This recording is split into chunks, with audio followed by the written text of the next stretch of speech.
This is what makes your jeans blue.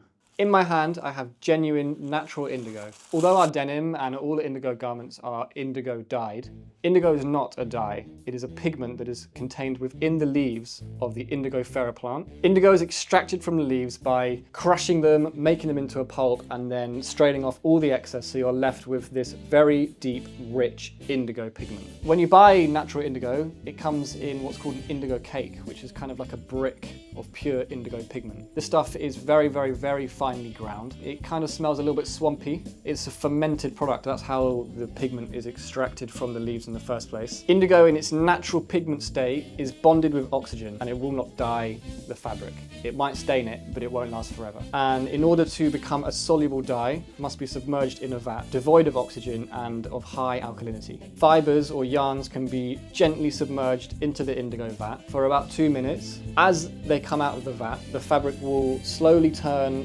pale blue, and this is the indigo reacting again with the oxygen in the air and forming a chemical bond with the fiber itself. The first 2 or 3 dips form very, very strong bonds, and then further dips, you're layering indigo on top of indigo on top of indigo.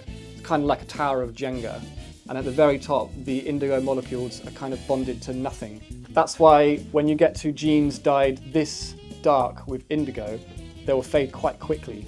However, when you fade your jeans to this level of blue, the indigo that's left is really, really well bonded to the fabric and it will almost never come off. So why are jeans blue? Indigo actually means from India, which is originally where indigo was traded from down the Silk Road into the Roman Empire.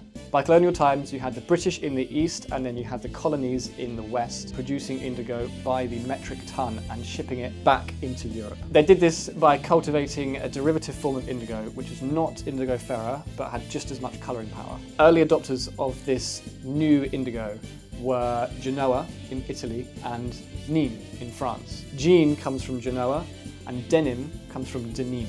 These fabrics were then shipped back to America and turned into affordable, cheap workwear. Indigo is both a culturally and chemically rich colour, and it's no surprise that it is the world's most beloved dye stuff.